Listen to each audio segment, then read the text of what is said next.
Hey guys, I'm Michael Francis with Maple Ridge Nursery, and today I'm going to teach you how to graft a Japanese maple. For this instruction, we're going to be grafting a Crimson Queen.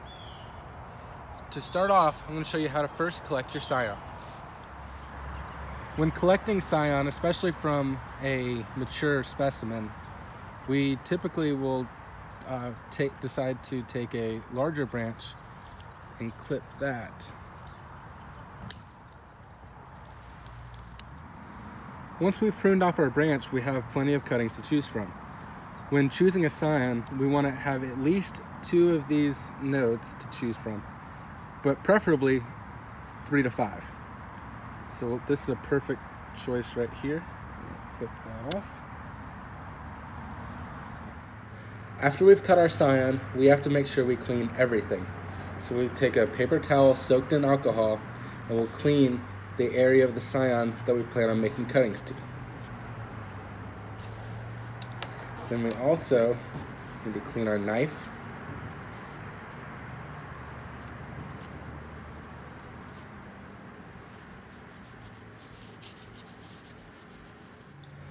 And the area on the rootstock that we're going to graft the Scion onto. We want to sanitize our hands to make sure everything we touch is clean. Now, the type of grafting that we do is called a side veneer graft. And so to start doing that, first we're going to have to make a wedge cut onto our Scion.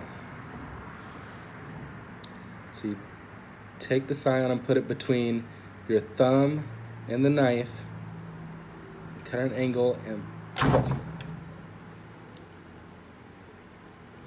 And it creates a nice little wedge that's going to fit really nice and neat into the pocket of our rootstock. Next, what we like to do on the short side of the wedge, we make what we call a safety cut. And we're just going to cut a thin strip on this side of the Scion, thin and smooth, exposing the cambium layer. See all that green right there? That's what we like to see. And then on the exact opposite side, we're going to make a similar size cut, nice and smooth.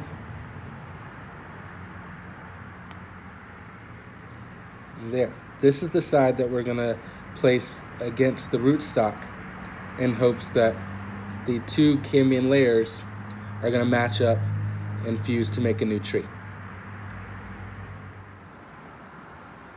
So now we need to make a corresponding cut onto the rootstock.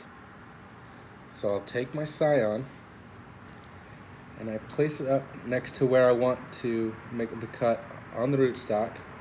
Make sure I know exactly how far I need to cut it. And I make a very smooth, ever deeper growing cut into the side of the tree.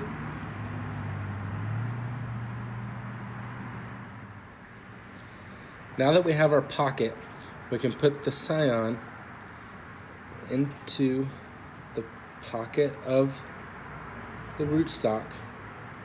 And if we made a good pocket, typically it'll hold right there. We want to line up the 2 cambium layers.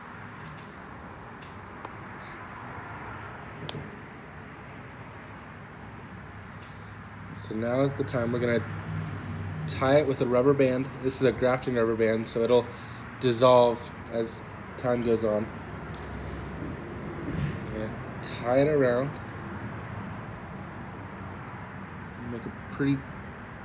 Make it pretty tight so that the 2 sides stick together really close.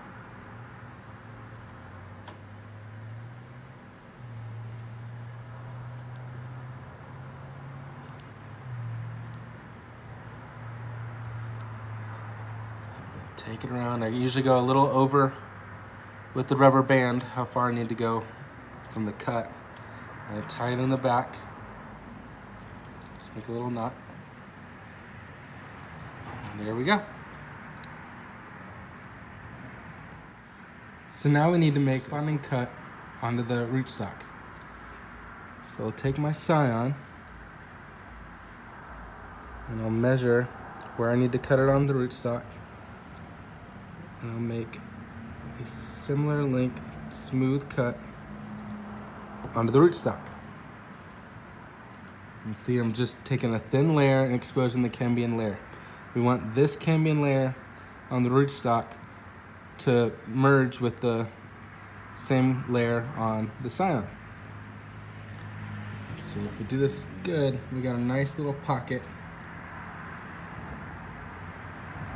Put the rootstock in, or put the Scion in.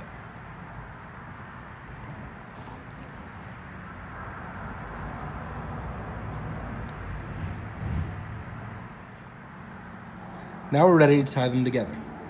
So we'll take our grafting rubber band and start tying the Scion onto the rootstock.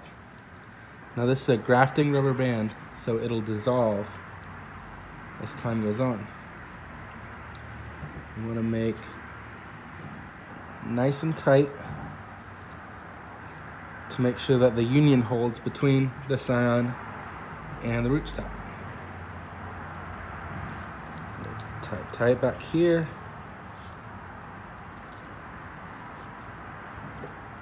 And there we go. We have a graft. And if you want to learn more about grafting, check out our article on how to graft a Japanese maple, or send us an email to schedule a grafting class. And be sure to check out our other videos and hit that subscribe button.